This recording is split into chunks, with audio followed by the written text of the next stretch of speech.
Did you hear the Usher album? Me and 3 other people in the world, yeah, I did actually. Yeah, cause I mean, huh? Go ahead. no, I was gonna say I didn't know it came out. Yeah, it was like a surprise album they did where he's more like, it's more like trap beats he's rapping on with Zaytoven. He did it with, and people was slandering it when it came out last Friday. They really was. Yeah. I don't think it's that bad, honestly. That's the crazy part. But everybody else was killing it. Because they were like, why is Usher 40, singing, rapping? Like, he's like singing, rapping, and like they want him to do like adult R&B music, and he's doing like trap, Young Thug type music. So yeah, they was killing him. Like when your uncle tried to put on like a fitter, like they was killing us like last week it was. Anyway, I think he deserves that. I'm sorry. I think he deserves that because he's like the real R&B guy. Like, what are you doing? I don't know. You condone this? I condone this? I don't mind. To me, I wouldn't condone it if the music was terrible. My thing is the music is not terrible to me. Like it's not like he still can't make R&B. 1, 2, the music is not that bad to me. It's like he has some nice bops. Like it's not like it's completely out of his box. You remember the song No Limit he did with Young Thug like 2 years ago? Yeah. It's like his whole album was like that song in a way, and it's like it's not that bad. Like it's not like it's garbage. It's not that bad to me. But I understand why people want him to be in the R&B bag. But I got so much R&B these days from other people. I wasn't even looking for new Usher. Like it wasn't in my mind, at least. So I don't know. It wasn't that bad. But I understand why people killed him for it for sure. I mean, but yeah, I get it. I think, you know what I mean? Like, if it's good, it's good. At the end of the day, that's true. You should give him credit for making a good album. But then I kind of hope it did get clear to him that his next body of work needs to be legit R&B. Because I think if anybody could help save and perpetuate the culture, it would be him. True. I agree. I think he knows that. I think he definitely knows that. Off of the reaction of this album, mind you, it's only 8 songs. It's not like it's like 15. It's only 8 songs. I think 8 or 9 tops. But it's I see why he tries to step outside his box. But I think he's definitely gonna go more R&B next time around.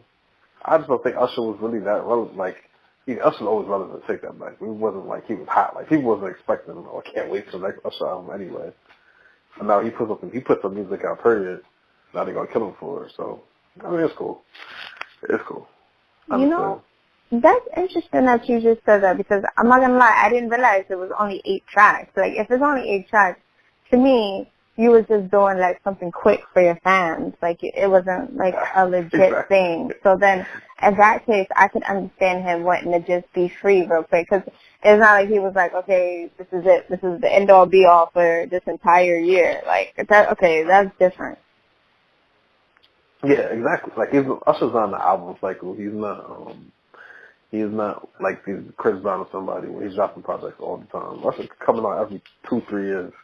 So for him to drop music, period, there's only 8 songs. It wasn't like it was that crazy. Like it wasn't supposed to be that crazy. I think he got with the producers, Zaytoven. He got some different types of beats, different style of music, and that's what he did. But I don't think the music is that bad. I think he was killing for it. So it was cool. It was cool. Honestly. You know, that's interesting too. Like, you know what you just made me think of? Go ahead. How awkward would it be for him to have put out an R&B album right after his situation? I think you know what? He was probably going to take it out either way. Like, let's be real. That's true. That's true, too. That's true. That's definitely true, too. People look at it crazy. And people already look at him crazy. Not him, but his class of R&B artists because they're rapping to younger women in a way. And it's like, you're the old man now. You are, I'm much not a guy name, but you're the old man now on the culture of R&B. So it's like, when you talk to the young people, it's like, it's going to come across weird anyway. And then you have that situation. You have that situation on your resume too. It could have came across bad. It could have. But, we'll see. I mean, people started, remember when R&B artists started trying to go pop? It's like Usher, Chris Brown, they started doing pop artists. pop music. They were trying to kill him for that for a second too. So, but I don't know.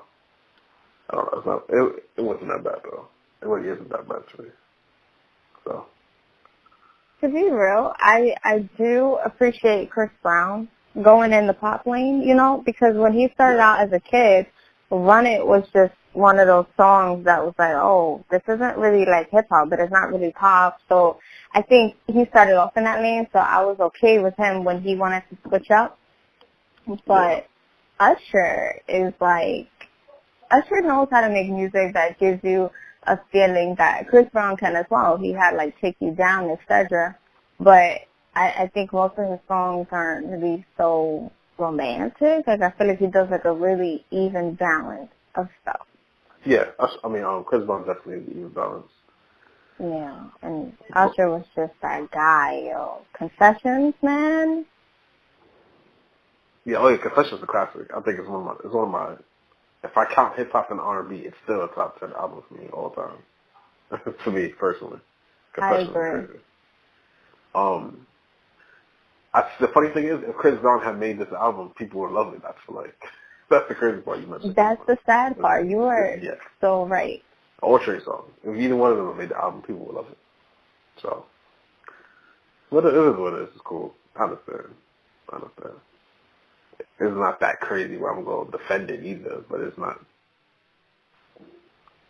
But once I realized that this day and age with social media being as powerful and as wide as it is, once the narrative is set on something being good or bad, you can't escape it now. You can't, the artist can't escape it. Once they say this album is trash or this album is good, there's no going back and forth. Like, there's no maybe, it could have always been what I said it was. Like, the timeline is like, that's their set. They're set on that. It was either trash or it wasn't trash. And it is what it is after that. So. I wonder what it's like to be in his shoes. Like, I wonder, is it like, wow, they really don't respect my work right now? Or is it like, wow, I really can get people going like that? Like, you know what I mean? Like, literally, he's still Usher no matter what. So it's like, he could put something out.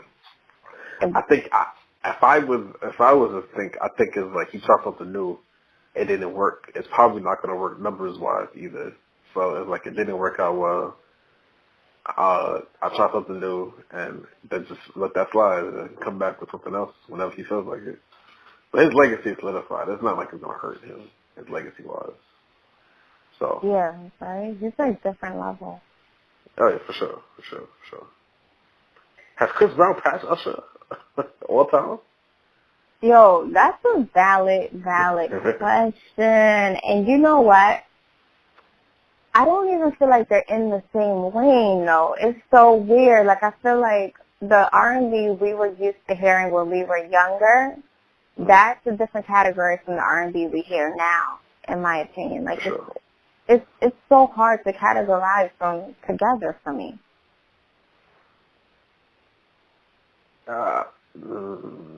Okay. It is different. I think Chris Brown's catalog is getting crazy now, like, as he progresses. And I don't know, it's kind of hard, because I think if I had to really put the albums together, if I'm talking albums, I think Usher probably still has the better albums. I just don't know if I don't know if he has better songs overall than Chris Brown. I haven't really counted all up. I don't know, it's kind of hard to. I think they kind of similar though, because they both do. You're right, the R&B is a little different, but Chris Brown did come out in like, 05, 04. His first album came out kind of early. He just been around that long. And Usher came out in the 90s and then transitioned to 2000s. So they both came from different eras, but they was around in similar eras too. I don't know, it's close. To me, it's close. I feel like that little Rihanna situation with Chris Brown hurt his career, it hurt his legacy, that he had to bounce back from it. So it's kind of like before and after. I feel like if that situation didn't happen, Chris Brown would be at near MJ level of popularity. I really feel that way. But because that happened, like, it hurts his legacy a little bit, and it kind of died. Like, he's not allowed to do certain things that I feel like Usher and others who are allowed to do, to be more mainstream with it. So I don't know. I don't know. That's a hard question. Actually, I think it's a hard question. So. Yo, that's funny though, because, you know, when I really sit down and think about it, Chris Brown, his voice is amazing. His live performances are sick. Like, I would say Chris Brown's live performances are better to me than Usher's. The only thing though, I vividly remember Usher's songs, like time and time again, of this emotion, and the music video was so good. And unfortunately, I don't know if it's because we're in like a social media era, so like songs go by quicker now. They don't last as long. So My Way, I felt like lasted for years. I feel like Chris Brown Take You Down actually lasted for a long time too. But now, any song that he puts out, I feel like it's lasting maybe a month, maybe 2 months, and then we're on to the next. So I don't know if it's like the whole streaming thing, but I definitely feel like Usher has some some sort of real impact on my life. Like, when I hear his songs, I can think about my life in certain times, and I can with Chris Brown, but it's different levels. It's so weird, but I do feel like Chris Brown is huge. Like, I feel like Chris Brown falls under like the next MJ. Yeah. No, he does, and you're 100% right about that. The music, Chris Brown has put out music at a higher rate, and with the times changing where people put out music at a higher rate, the songs didn't last as long as they probably could have. Like, if I really look at their catalog and look at hit for hit from their music, Usher's hits just lasted longer and have a bigger impact to it. Like Burn, like Confessions Part 2, like My Way, like Nice and Slow, like You Got It Bad, like all of that. You Don't Have to Call. Like, he has hit songs that lasted, that has a legacy to it. Chris Brown has put out so much music that his songs don't have the type of impact, even though he has hits too. Also, I think is Chris Brown does a lot of features. He does a lot of features, like probably 1,000 times more than Usher has over his career. That's true. You know what I mean? So like, he put out so much music that it's not gonna impact the same way, and times have changed. But I don't know, of course.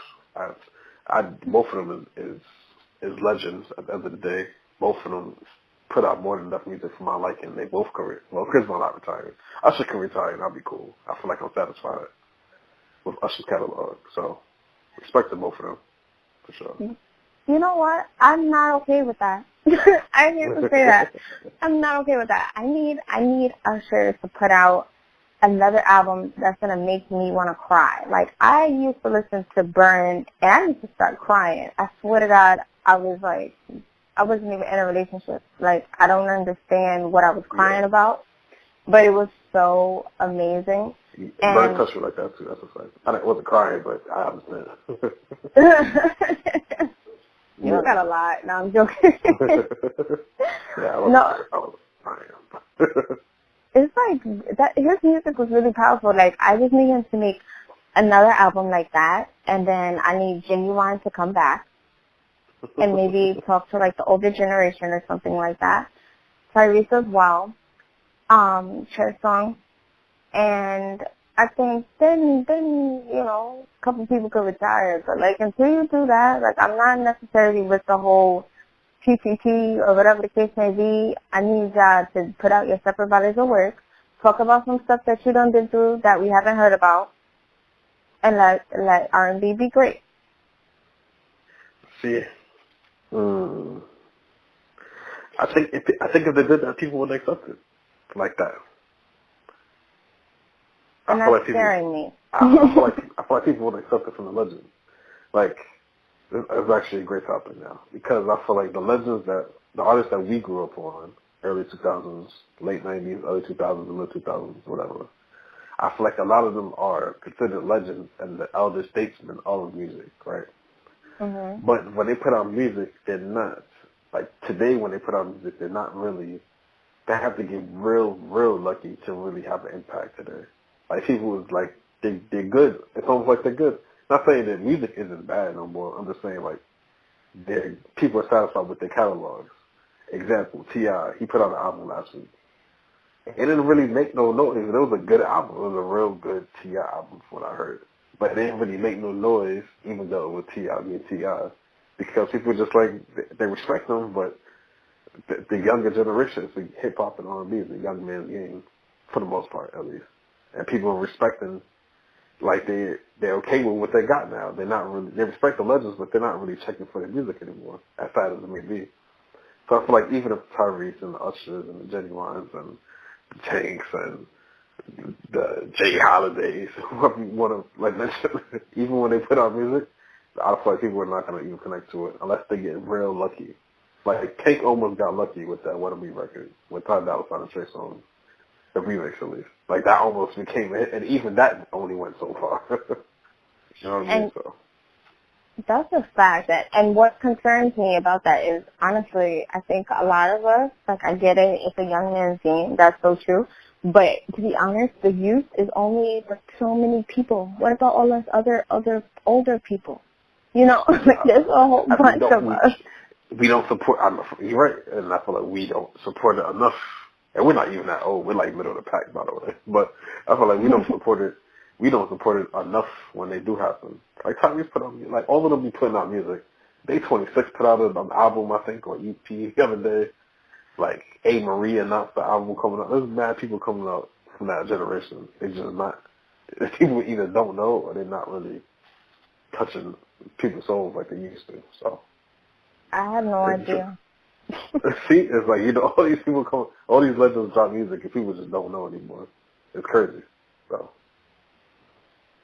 that's terrible. I think R. Kelly could do it though, but his reputation is so bad. R. Kelly's reputation is as bad as it can get. Oh my God, R. Kelly he's really one of the most talented artists ever. Not even by far. He don't even write. He could sing a hook. He could sing a hook and be a hit song for anybody else, including himself still today for an older generation. But his reputation and all that other stuff is over. So. Yeah. Why do I feel like you were saying something about Trey Songz? Were you? Trey Songz? Yeah. Was I about to say something about Trey Songz? Or I mentioned him earlier. Yeah.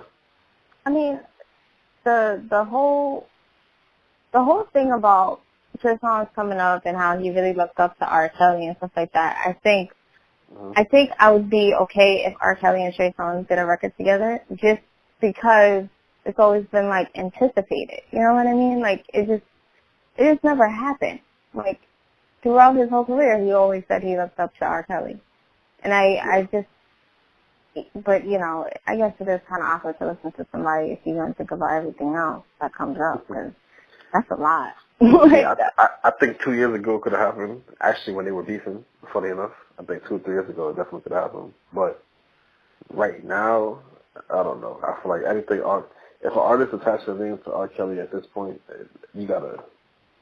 Yeah. It's a risk, especially if you got a real good song. Imagine having like a real hit song and then with R. Kelly, and you gotta take him off the song because you know he can't put him on the song. Like, it's difficult with him just because of the reputation. But it's interesting you mentioned Trey Songz, I would say, because I feel like Trey is in a weird place himself, where I don't know if he knows. Like, I feel like he's the older, like, he's Chris Brown level, obviously, Neo level. Another person put out an album nobody cared about. But Trey Songz is on that weird R&B level where he still tries to make hip-hop R&B in a way. And I don't know if it really connects with people like that. And I think when he makes his real R&B, I don't know if it really connects with the people like that either right now. It's like he has that, he was doing it well 2010, 09, 11, 12, 13, but now R&B has changed. It's a lot simpler, it's a lot darker. There's a lot of different artists out here that's not even really singing, they just doing melodies, and it sounds like R&B. And I don't know if Trey Songz has found his pocket yet with that. Well, just based off his last album since then, at least. Yeah, I definitely get that. The beauty about Trey Songz is that his fan base is really loyal and they grew with him. So I'm gonna be honest, like, as a Trey's angel, it don't really matter what he put out. Like, we gonna listen to it, we gonna repost it, But I do understand what you're saying as far as like where is his exact lane. I mean, the funny part about his music too is that he can go full throttle and do like this super R&B album, and like you said, For sure.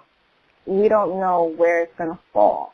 But he definitely has the potential to make that type of music. Like, I'm just thinking about back when Ready was out, and then even Pretty Ricky days, and I'm like, yo, why can't this come back? Like, and I know he's capable of doing it, but the crazy part too, I do like that whole Trappy New Year's with Fab and Trey. Like, I literally like both sides of his music. Okay. So I don't know. That's a valid point though. I really don't know where you would go from here. Like, it's weird. It's very weird. The thing is, I think the biggest thing is that era you're talking about, Pretty Ricky and Trey Songz coming up, and Chris Brown and them, and Dream and Neo and all of them. People don't talk about sex as much as they used to. As crazy as that sounds. I feel like people talk about love making, and they probably said it so many ways in the past already that they don't find creative ways to do it. Like, most R&B these days are about missing somebody or trying to be with somebody you're not supposed to be with. Like, it's that type of topics. It's not really just all sexual type situations. It's not take you to bed. It's not take you down falsetto, grinding with me. It's not those type of records anymore. It's not type of content anymore. It's different. And I feel like Trey Songz still makes that type of content, They Would Know My Name type content, and dive in and all that. And it's not really, I don't know if that fits today, as crazy as that sounds. He can still do it. I just don't know how successful it'll be as far as, like everything else is going around on R&B these days. That's what's the biggest difference to me. So. That's a really interesting point that you made, because when I think about it, you're right. The only thing that comes out really sexual that hits now is really not R&B. Like, when she was like, you gotta eat the booty like a free. Like, that was disgusting, but it wasn't in an R&B That wasn't way. R&B. That was hip-hop way, for sure. And, right. Okay, think about this. What's the last real slow R&B song that was sexual that really got popping? Like, Sweet Love by Chris Brown. Like, it's been a minute. When like a real like slow type of song like that really had made a movement. It's been a while. Like huge. Yeah, like huge. Like even remotely big. I don't know. I can't think of anything. Chris Brown had a few of those on his last album that had 85 tracks on it. But it didn't hit. Ain't nobody's attention span that big. I love Chris Brown to death, but like, I swear, I listened to maybe like 8 tracks, and I was like, you know what? I got other things to do right now. Like, I can't. Like, it didn't make any sense. It was too much. I definitely listened to 045. I ain't gonna lie, but I definitely cut out about half. It's good though. When I cut out that half and make my own album out of the album, it's actually fun. I ain't gonna lie, but it takes a while to get to that point. So. Yeah, I was like, what was he thinking? but yeah, now R&B is definitely different. I don't know what those artists type fit. I feel like Chris Brown is so huge that he still gets a pass for doing what he wants to do, but he still adjusts to times too. He do. So I'm mad about it. That's what I gotta say. I'm upset about it, but maybe something will happen. Maybe we'll get it back. When Trey Songz put out that Playboy record of the last album, I thought that was fire. And it kind of didn't get no attention out behind it. So I feel like that type of style is just, it's considered old in a way. But we'll see the state of R&B.